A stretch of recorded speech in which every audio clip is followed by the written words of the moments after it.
Hey there, everyone. 5 o'clock on the dot. The unimpeachable president for life. I'm going to talk a little bit, let everybody get inside the house. Get rid of all this stuff here on the screen here, up in here. Yeah. I have a lot to talk about today. Might go over. I try to keep these things at 30 minutes so it's not an ordeal. But I've not been doing that the last couple times. I've been hitting almost an hour. I don't know. Today may be one of those. I don't know. But yeah, I hope everyone's doing good. Happy Friday. Another Friday that doesn't really feel like one. Man, I hope y'all live in places where they're going to be letting off the restrictions soon. I think we still got a little bit to go. Another rough week on Facebook though. Had more people I really like and admire in some cases. Tell me I should die, but oh well. Like I always say, here I is.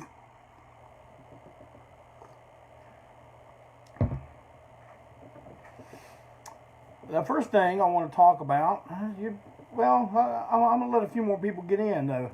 Well, one thing I did refer to this as a show the other day, and I was like, who do I think I am, Stern or something? But this is a show. This is a podcast, right? Doesn't this meet the criteria of podcast?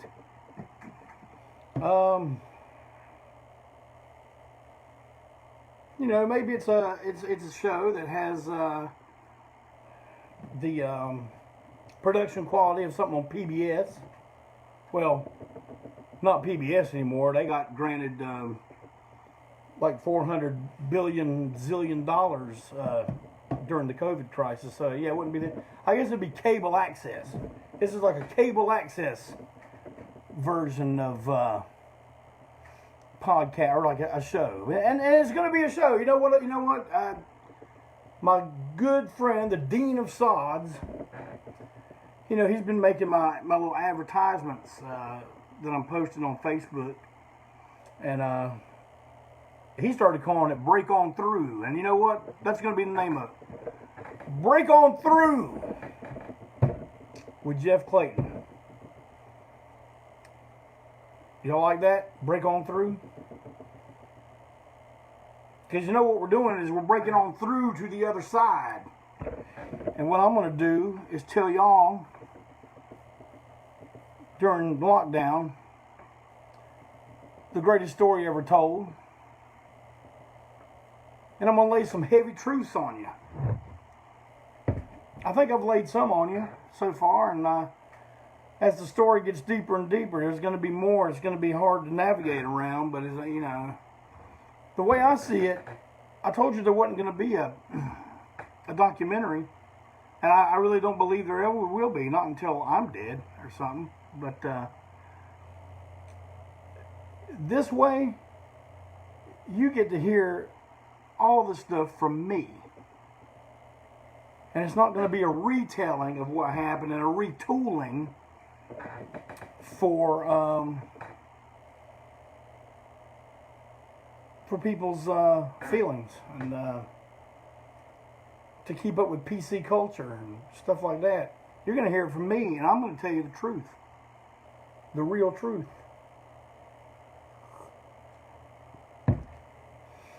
All right, people are still coming in, but I'm not going to drag this on too long. Break on through. I'll get people giving me a thumbs up on Break On Through. So welcome to Break On Through with Jeff Clayton. So,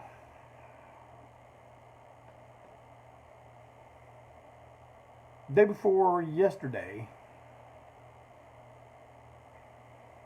we lost a really good person in Mr. Tom Hughes, also known as Tomcat Hughes.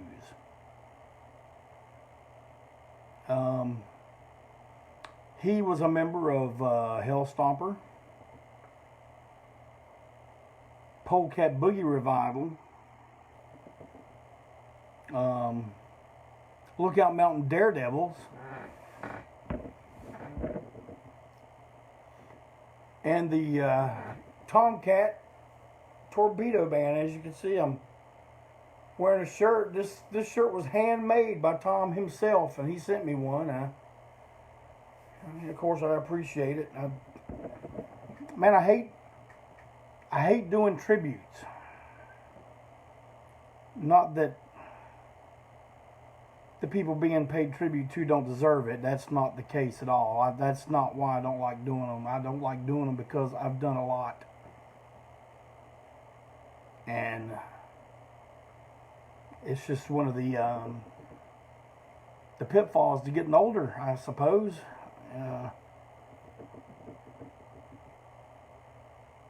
You know, the people around you that you love and care about start dropping off. My grandmother was 99 years old when she passed, and there's a lot of people at her funeral, but you know, none of them were her friends. There's all people she watched grow up as kids. You know, they were all kids. But you would have to look pretty hard and pretty far to find anyone that would say anything negative about Tom Hughes. He was a lot of things that I admire. A straight shooter. The times I was around him, I appreciate that in people.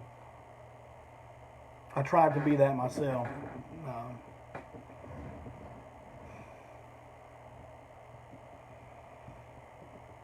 Then you look at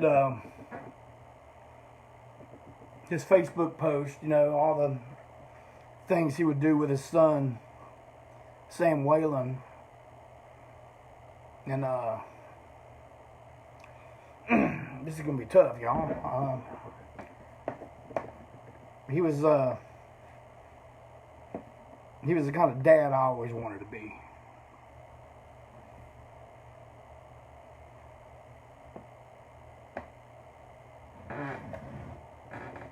And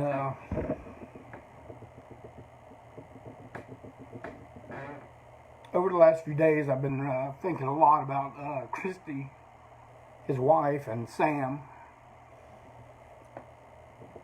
Worrying about them a whole lot. And the thing came up, you know, would we do a show for, you know, to kind of help the family out, you know, and what I say to that is anywhere, anytime, all you got to do is tell us where it's at, and we're there. But this goddamn COVID-19 thing is fucked up shows for quite some time. I don't even think you can say, oh, maybe we do it in the summer, because man, it's going to take a while. It's going to take a while for things to kind of to get back the way they were, if they ever get back the way they were. Because man, this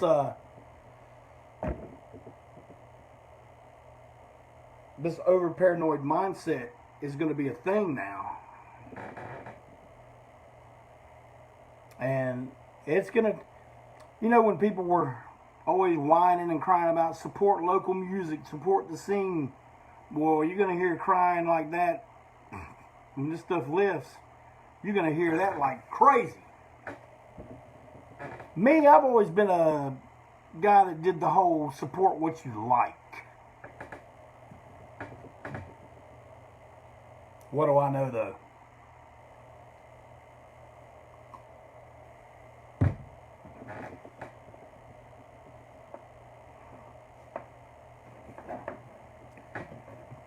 Tom left behind a very extensive musical legacy as well. And matter of fact, I don't think it was the last thing he did, but one of the last things he did was a split single with a group called the War Boys. And the War Boys features ANTiSEEN alumni John Bowman. Not only is he alumni, but he still works with the band pretty closely. But it's a really good record. You guys should pick that up. I can't even pretend to tell you what to do as far as getting stuff, through a Christy Hughes or anything. I don't know that that's even going to be an option. But as soon as I find out anything, you will know. You look on my Facebook page. Anytime I learn anything, I'll put it up as soon as possible. And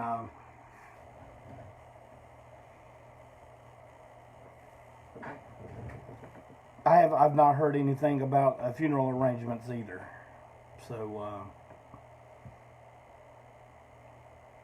as soon as I get any of that, I'll have that up as well.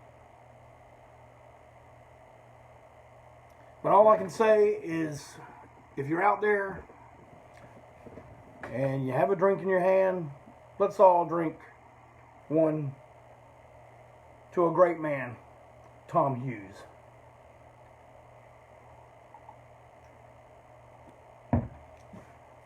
You will be missed.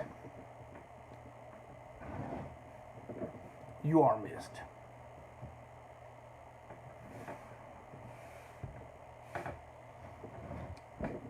When I left you guys the other day, the history lesson had us going from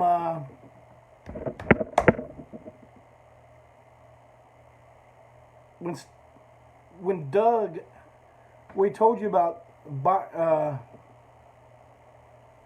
Byron leaving the band, Doug coming back. Steve Sadler was our sound man at the time. But then Doug was out again. So Steve took over drums. Now that was a very productive lineup. We got a lot accomplished in the years through 90 to 92 with that lineup. And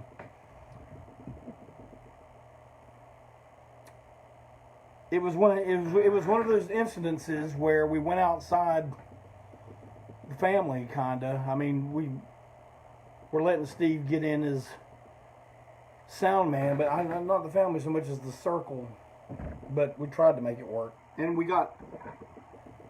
and I'm not saying anything bad about Steve. We're good now. I'm glad that he is.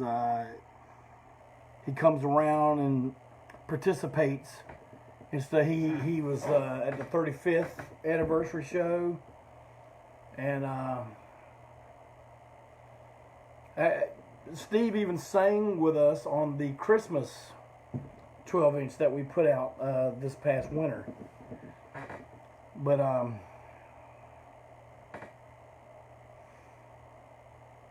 Steve was the one behind the recording of Southern Hostility, because he was a pretty damn good sound engineer, and so we figured he can do the engineering to record. Man, we were always looking for a way to cut corners on recording, not to go to the studio. Man, we didn't like the time restraint. We sure as hell didn't like the charge per hour.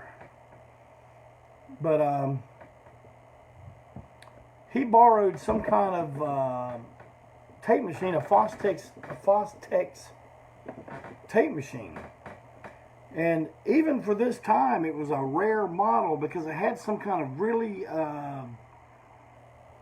bizarre noise reduction on it. And it was to the point that if you took these tapes that we recorded and you put them on something else, because of that noise reduction, these things, you couldn't hear what was on it.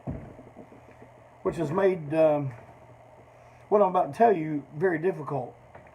We, like those of you that know a lot about our records, you know that everything from that era says recorded at Mama Clayton's. Well, that was my mom's house. That was my mom's house in New London, North Carolina. And, man, she had a little half basement. And just because we wanted to go down and record a record, man, she wasn't going to move nothing out of it. So, you know, we built sound booths. We went down there. I'm getting too far ahead of myself.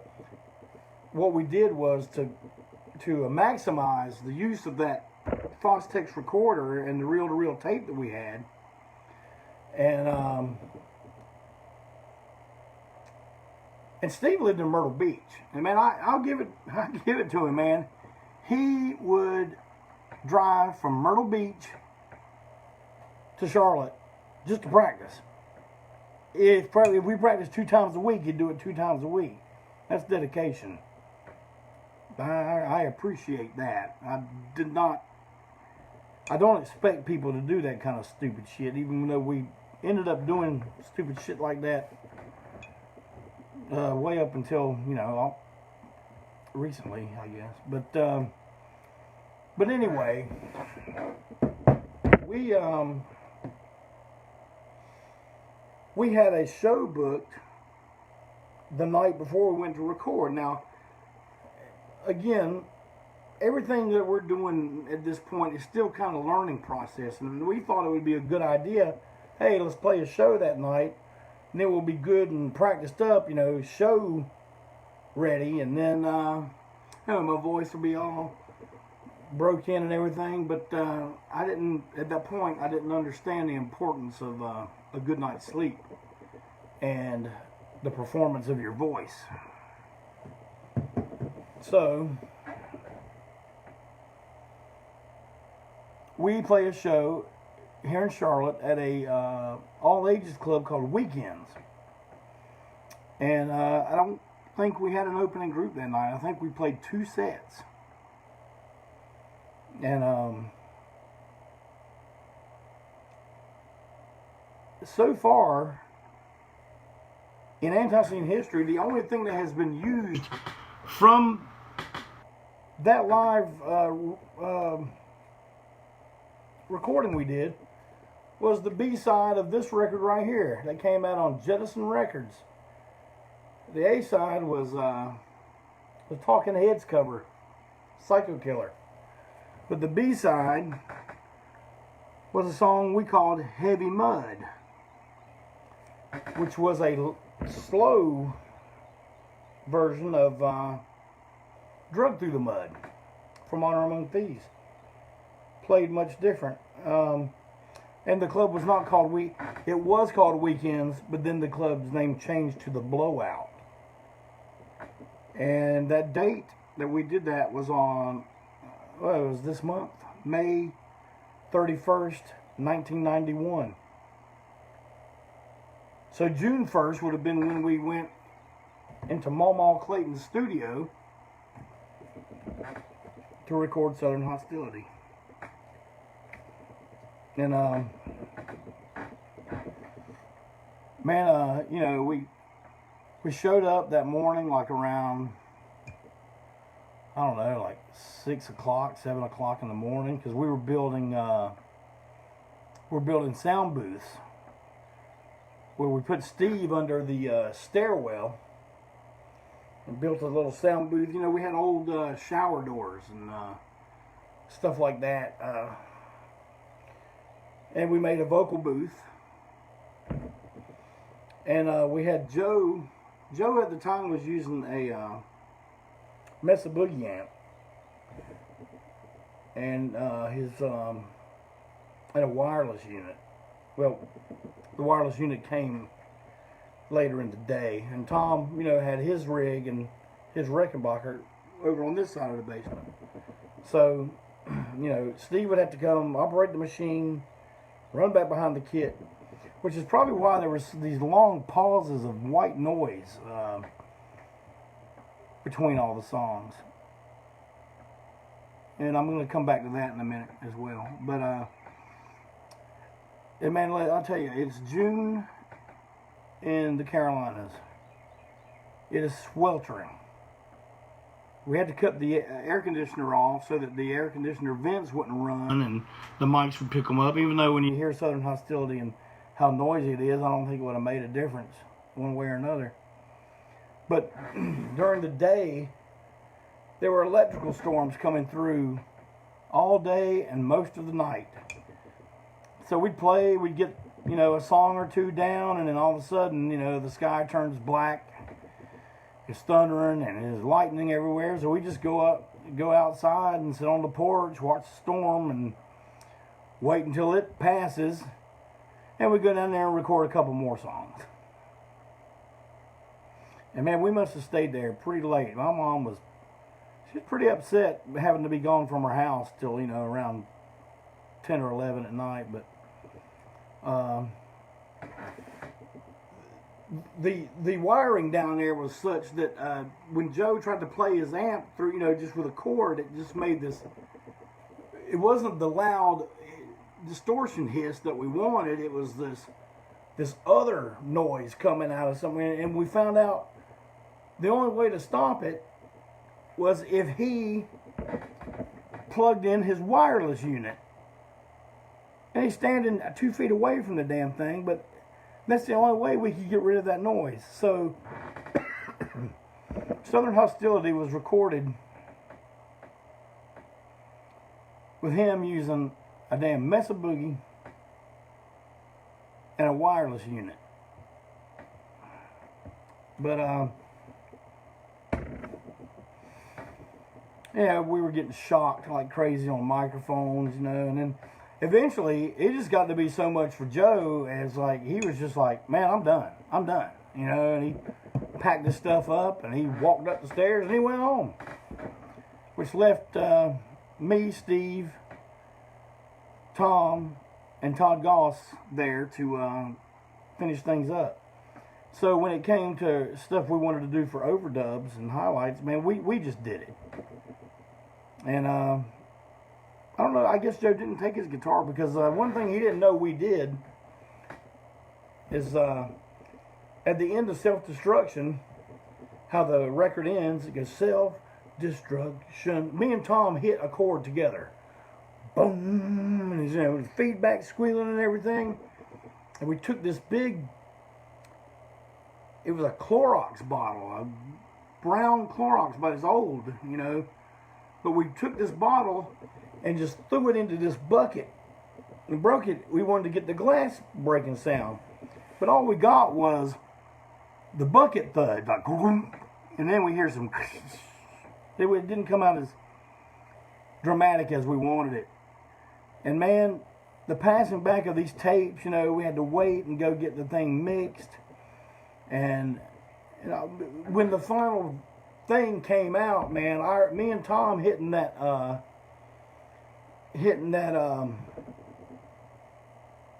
accent chord at the end, it was completely gone. You can't hear it. It's self-destruction. So, oh well. Day in the life of ANTiSEEN. So it's recorded. Rave Records is going to put this out for us. Remember me talking about Rave from San Francisco, a fellow named Todd Cody? He also had a booking agency named Rave, and when we became part of the label, we also got the benefits of the booking agency. So we go and so we get to to the process where we start designing the cover and the packaging for Southern Hostility. I'm going to pull one of the versions up right here. This is the cover. See all that beautiful red pinkish light? That cover was taken by my wife at the time, Dee Clayton, Carrie's mom. You've heard me mention her a few times. She was a photography student, but one thing you don't know, man, in this picture, we are setting in pitch darkness. We rented these lights, you know, with these gels in them. We wanted this red look, you know, and I guess one of her photography teachers talked her into using this really high speed film, and it's like we turn the lights on and we get exactly what we want, but the light meter is, you know, it's like way up in the high register, like it's not gonna take this picture, you know, it's gonna be washed out. So we turn the lights down, and we turn them down and down until it's probably the brightness of a light on an amp. I mean, it's pitch dark. You can just see a little red thing up in the ceiling, but she's taking the picture and she goes, "Oh God, this is perfect." You know, click, click. Man, she must have took, I guess 30. Just took a whole roll, 36 pictures, man. And I've got somewhere. I've got all the outtakes, but of course, when you're using speed with film, using film with speed that high, any movement is going to be taken as a blur. So we had to remain perfectly still in the dark. And she had to make sure that she didn't move. So I'm sure she had a tripod or something. That was taken in our practice place over on Wilkinson Boulevard. But we took the pictures, man. We took a whole bunch of pictures, a lot of planning going into it, you know, hours of work. And we just kind of crossed our fingers and held our breath. We sent the pictures off to be developed, and we were really happy with the way they came out. I mean, you know, all the blacks are really black. Everything's washed out red and pink. You know, you can see just a few colors peering through there, and this is the one I picked to be the cover. And, you know, we got live photos on the back from various photographers and different shows that we were doing at the time. And so it finally comes out. This is a first edition right here. No, this is not a first edition. This is a first edition Rave Records version. Let's see. I don't know if it had a picture sleeve. I don't think it did, but that's what the label of that one looked like. It's a silver label. Get in there so you can see that a little better. Okay. A second edition, which actually was released at the same time, but released in Europe only, was from Zuma Records in Germany, distributed by Rough Trade. Anybody remember Rough Trade distribution? Plain white label, black letters, nothing real exciting there. And then years later, in the early 2000s, TKO would release this version as the Vault of ANTiSEEN series. And this one, of course, blue vinyl. Nice, exciting label. Yeah, TKO and ANTiSEEN. TKO plus ANTiSEEN equals excitement. This is just about completely out of print. I think there's still a bunch of CD versions of it floating around. But I guess next year or maybe the year after that, it's going to be time to give it the newfangled TKO reissue treatment. And my question to you guys, and you don't, I mean, I guess you don't have to answer now, but you know, if you do, great. Maybe answer in the comments or write me or something. My question to you, when we put out this next edition, do we leave the white noise in? Because on that TKO edition, we had taken it out and shortened all that up. And when we did that, a lot of people complained about the white noise being gone.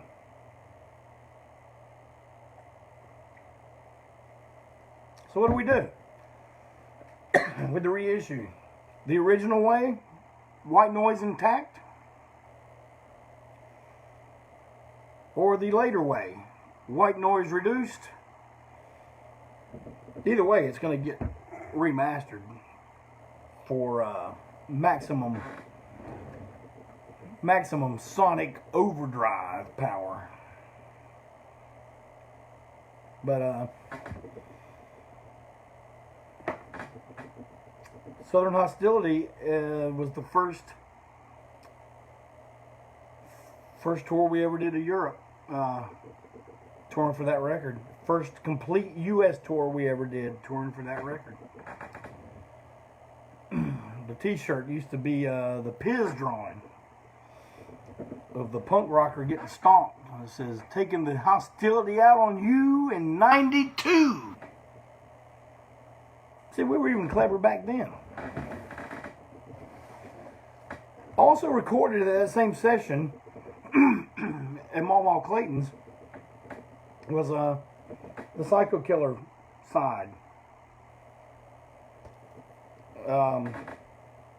I think we went up there the next day or something. I think it was just me, Todd, and and Steve. And my mom had a garbage disposal that we really liked the way it sounded. It sounded like,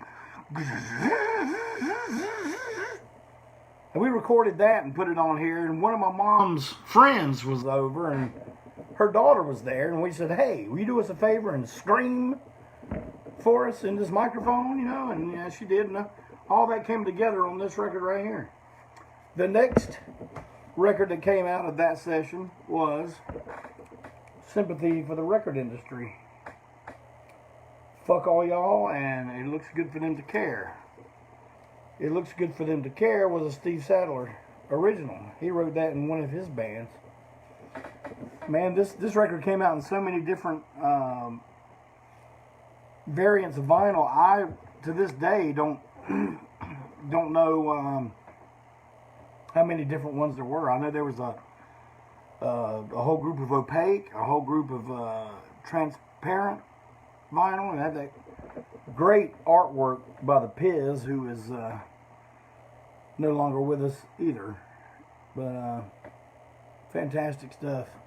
Lots of people all over the world I've seen have got that tattooed.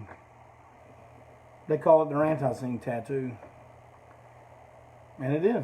That's the only place it was ever used, ANTiSEEN record there, Hoss. Oh yeah. Well, we toured the country. And the tour we did for that record, we called the Natural Disasters Tour. It started in Charlotte, and I think we were supposed to play, I think we went from Charlotte to Cleveland. We stayed with our old buddy Tom Dark, who at the time was the leader of Knife Dance. Fantastic Cleveland band. And that, you know, we met Tom shortly before that, and been good friends ever since. We covered Knife Dance on Dying Breed. The song I'm on Fire. On Fire.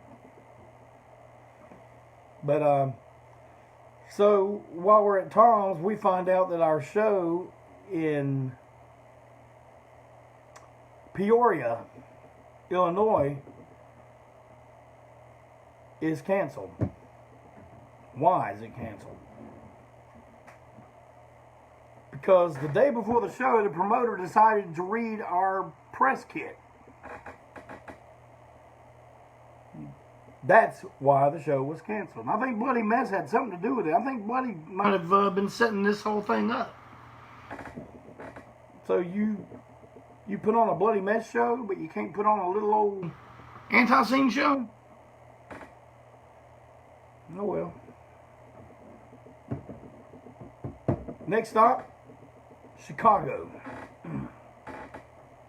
We played the lounge. Well, I don't know if it was next, but it was shortly after. We played Chicago. Lounge acts. Right across the street from the theater where John Dillinger was gunned down. And, man, ain't nobody at that fucking show. Nobody. Why, you may ask? Some gigantic water main broke and flooded almost all of downtown Chicago. And water was coming up out of the streets and shit. And I mean, people couldn't go anywhere. The public transit was down and everything. And so, you know, no one comes out to our damn show because streets are closed everywhere. They're, you know, working on all the water stuff. So, you know, we played to what, maybe 6 people at Lounge Acts. All right. So, did a few shows on the way out to Lawrence, Kansas. And man, this is before GPS. This is before cell phones. You know, we had instructions written down, phone numbers written down. You had to find a phone booth that worked. And you had to read a map. But some of you some bitches out there now don't even know how to read a map.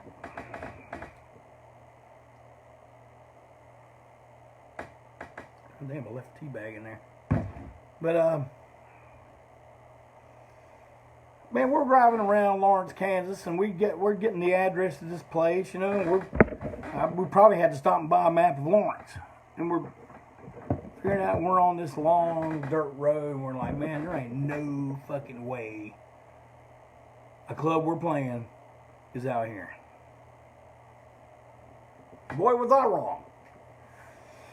We passed this little cinder block building, and they had cut down all the corn, so man, you could see for miles and miles and miles and miles and miles. And there was nothing. Yes, Jason, we passed several times the Outhouse Club. We got there very early.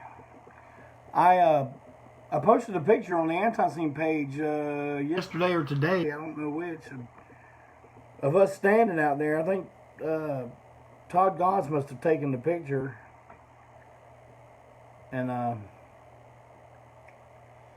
don't know, man. It was a rough ride. And shows getting canceled everywhere, and now we're at this place that, oh my goddamn, ain't nobody, no one's gonna know there's a band playing here. So we're waiting. And up comes the drives a vehicle, man, and it's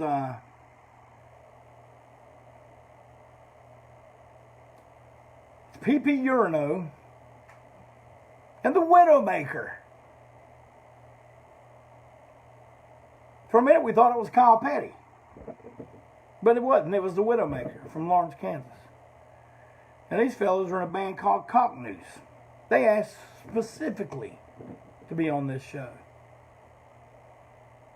And, man, all of a sudden, you know, they know we're from Charlotte. They want to talk about Ric Flair. So, man, you know, me and them got along real good, real quick. Joe liked them, you know. Me and Tom and Steve, we all got along real well. Man, we couldn't wait to see these guys. And when they play, man, it just blows our mind. It's like they were a little bit more, I don't know, Dead Boy style version of us, we thought. And we were just like, these fucking guys are awesome. And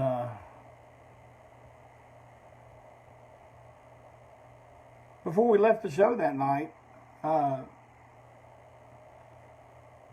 you know, we made sure to get each other's contacts and everything, and that's when the Widowmaker lays on me that, hey, man, you guys want to be part of this thing that me and Black Dahlia started called the Confederacy of Scum.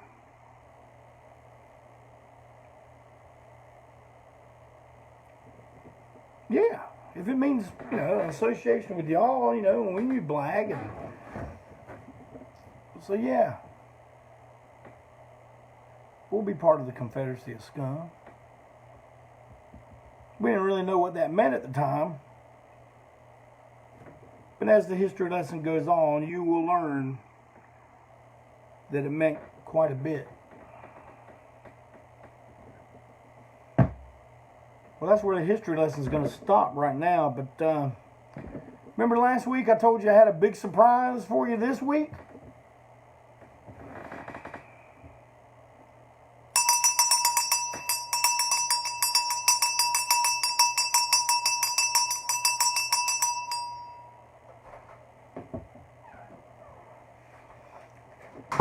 Will you please welcome the big surprise?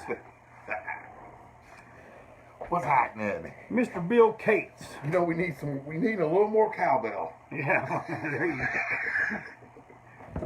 go. Bill Cates. What's happening, everybody? The bass player, the first ANTiSEEN bass player.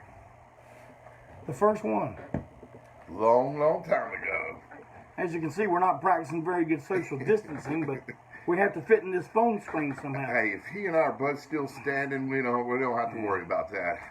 And I would offer you some tea, but I ain't gonna offer you no tea. Nah, I'm good. I'm good. But man, you know, we are reconnected with Bill a few years back, and he joined us at the 35-year anniversary show, and God, it was a blast. yeah, it was. It was a lot of fun. Man. But when Bill was here earlier today, I had him do this for me. This is the you know, since we're talking history, this is the complete drastic sessions. Every track we recorded that day, and I got Bill to sign 10 copies of it, and I signed them along with him. So if you order the complete drastic sessions here in the next couple days, the first 10 people will get a copy signed by me, an original bassist, Bill Cates. Look at there. There he is right there. Wow. And there he is there. What do you think of that? Here today, gone tomorrow. Look at that. You see me? Hey, look at this comparison. I haven't changed a bit. Look at that. Look at that Jay Leno chin.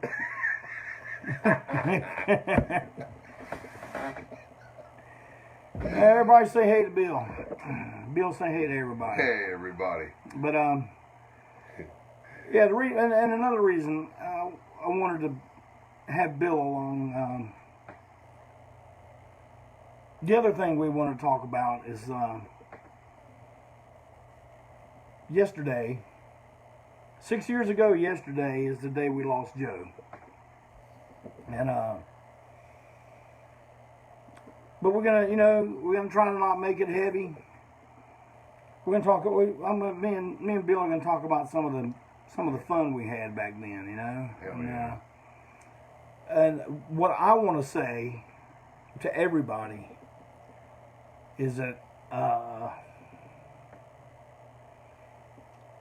I really appreciate all the tributes and stuff that everyone has done on their pages, the great comments you've given us on our post, and man, the internet was filled with Joe Young and Tom Hughes tributes yesterday, and that made me really happy. That put a smile on my face. You know, I'm glad that that people still remember. And you know, Bill, I don't know if you've listened to Malcolm Tent's. That's the guy that. No, I know about, yeah. The guy that's got your old job. Yeah. Yeah. God bless his soul. He's a good guy. I like him, right? Well, he's been doing a thing but he's kind of talking along the lines of TPOS records and his history, since that's his label. Yeah. And how ANTiSEEN to. But we seem to be hitting right at the same part in history. And like just recently, he talked about the first time he brought us down to Miami. You remember that? Yeah. Mm-hmm. Yeah. Oh, we took our guitars because we Yeah. went down in a little tiny car. We went down in Joe Yeah. Young's. Almost died. What was it? A Datsun? Yeah. Joe fell asleep. Just like the Griswolds. When we woke him up, we were on the side of the road, just about to go into the swamp. Joe, wake up! Joe drove That was every Jake Osman. mile to Miami and back. To the hotel, take Al's man. Yeah, we stopped in Gainesville, or was it Jacksonville? I don't know. Jacksonville. It was Jacksonville. Florida, yeah. We stopped in Jacksonville. So keep in mind, we drove all the way down to Miami. After working all week. Yeah, play the show. Maybe we stayed in the hotel that night. Yeah, we did. That's when we had the big brawl. That's in Jacksonville. Yeah. On the way back, we get a hotel room in Jacksonville because man, we just can't do it. You know, we can't pull that drive again. And man, we didn't know it, but the hotel we picked was the night spot in Jacksonville. And so we go down to the road. We go down the road to get some McDonald's or something and bring it back to the hotel room. And man, this lobby is crowded. When I say crowded, I don't mean like 60 or 70. I mean like 300 people in the lobby, outside. And we get out of the car with our little McDonald's bags and beer and drinks and whatever. And did I mention we were the only Caucasians in the entire building? And as we're making our way through this crowd, man, people are going, "Hey, look, it's the Jay Giles band!" We thought that was hilarious. And we wrecked the hotel room like Malcolm told you that we tore the hotel room up. We got in a fight. Bill took a lampshade and threw it over his head like that and cracked me right in the face. I had a zigzag cut like this, you know. And we go to take a group picture. Then we took a group picture after the fight. After the fight. In the mirror. Yeah. In the bathroom. Blood. Looking at the mirror with a Tore up. Pentax K1000 camera. Like click, click, like Tore up. Great.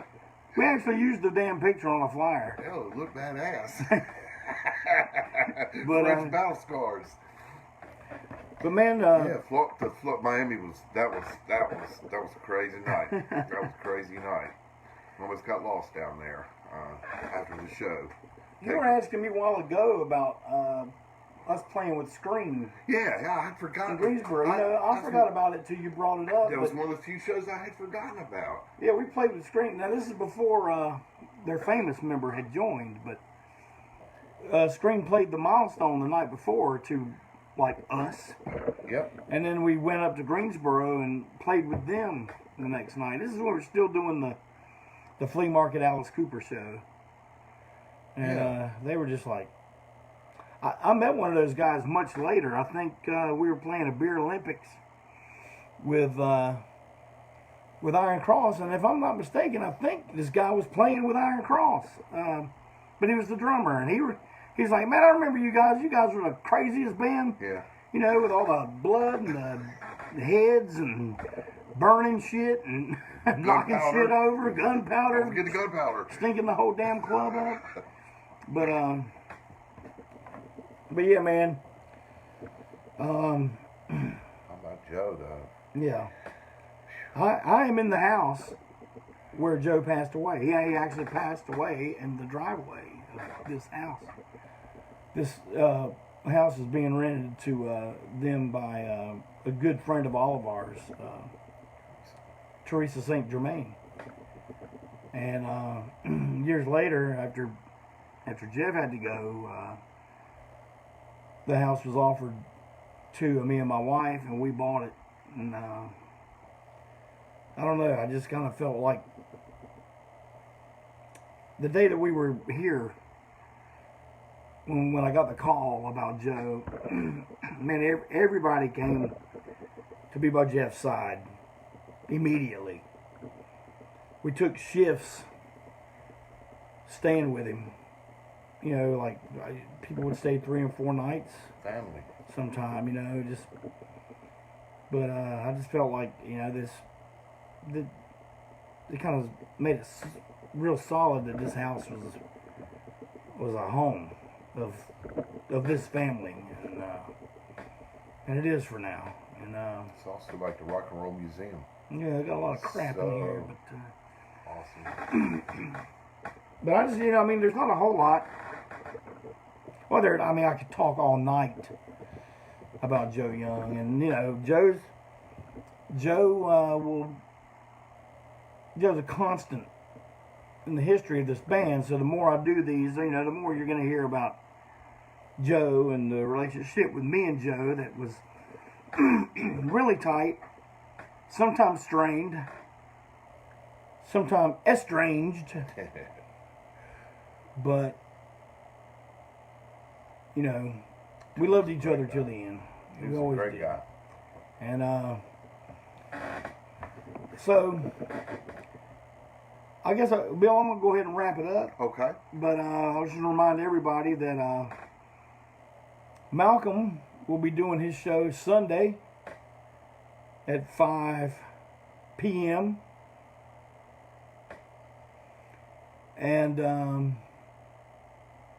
Mad Brother Ward will be doing one on Monday at 5 p.m. He's going to do a show and tell with a bunch of show flyers and kind of give you details on all that.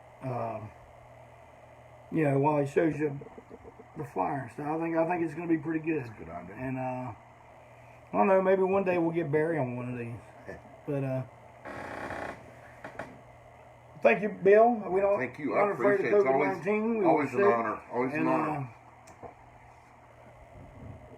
And fellas, ladies, everyone out there, ANTiSEEN fans, I can't stress to you enough how much you mean to me and how much you mean to all of us. And it's really shown. Yeah. I think it's shown how much we mean to a lot of you this week. And please know that it did not go unnoticed and that we appreciate it. We are not jaded by that kind of stuff. We love you guys. So I'm going to leave you with this.